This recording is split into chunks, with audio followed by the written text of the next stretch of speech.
The biggest problem for the long term may well be the nuclear problem, because the Saudis and the Egyptians and others are talking about, well, once this deal is done, we want the same nuclear capabilities that the Iranians will one day have. So the Saudis are signing deals to one day buy nuclear power plants. The Egyptians are signing deals to one day buy nuclear power plants. The United Arab Emirates has already bought some. And what's been missing from this is a discussion of the idea of the United States putting its weight behind the effort to agree a Middle East zone that is free of nuclear weapons. Now, this is a very old idea, a nuclear weapon-free zone for the Middle East. It was actually first floated in 1974 by Iran and Egypt. That, look, we should just deal with the nuclear danger in the Middle East by all the countries of the region agreeing with each other never to make nuclear weapons. And Israel had nuclear weapons. The Israelis said, no way are we going to join anything like that. The United Nations kept passing resolutions in favor of it, and the United States would keep blocking them, and so there would be no progress. Until 1995, when the Nuclear Non-Proliferation Treaty, the countries that have signed it meet every 5 years to talk about how much progress the treaty has made in reaching its goals. And one of its goals is the abolition of nuclear weapons. But in 1995, it was a special conference, because when the treaty came into force in 1970, there was an agreement that after 25 years, all the signatories would meet and decide if they wanted to keep the treaty or not. Okay? So it had a lifetime built into it. And the options were that after 25 years, you could agree to keep it, you could change it, or you could scrap it.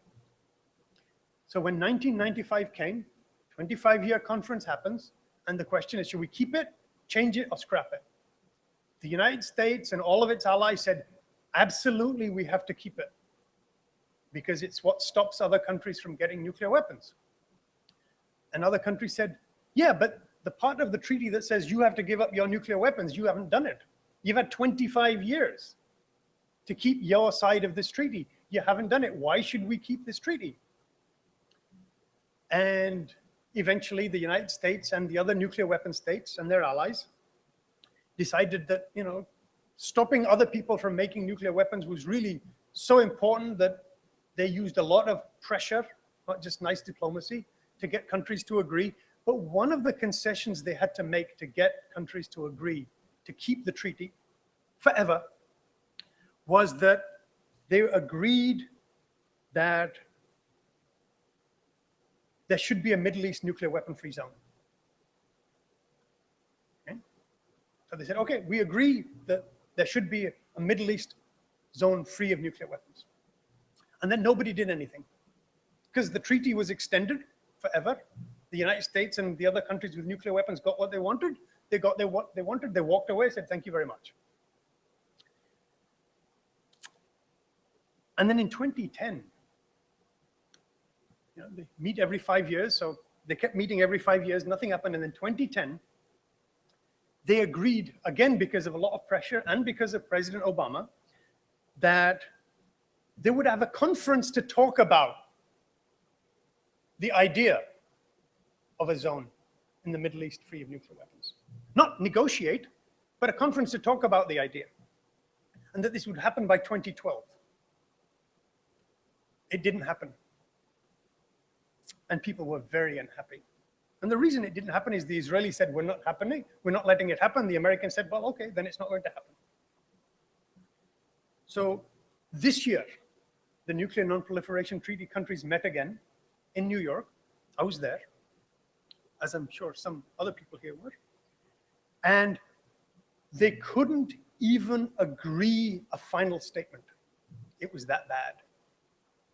And one of the biggest reasons was, why has there been no progress on a Middle East zone free of nuclear weapons? I mean, we've had all this diplomacy with Iran, we've had all this. Why haven't you made progress on this? And so everybody agreed on a final statement, except, yep, the United States, Britain, and for some reason, Canada. The only three countries that said, nope, we will not agree to the final statement, and the rule is by consensus, no statement. So they blocked it, and they blocked it saying, we don't want to talk about a Middle East zone free of nuclear weapons. That's all there is to it. So what we have now is that the Nuclear Non-Proliferation Treaty is in crisis. Okay? All the countries of the world are on one side saying we want to talk about nuclear disarmament, and especially the Middle East free of nuclear weapons, and the United States and Britain and Canada, and I'm sure a few other allies who weren't willing to speak up at the time, saying, no, we're not going to talk about this.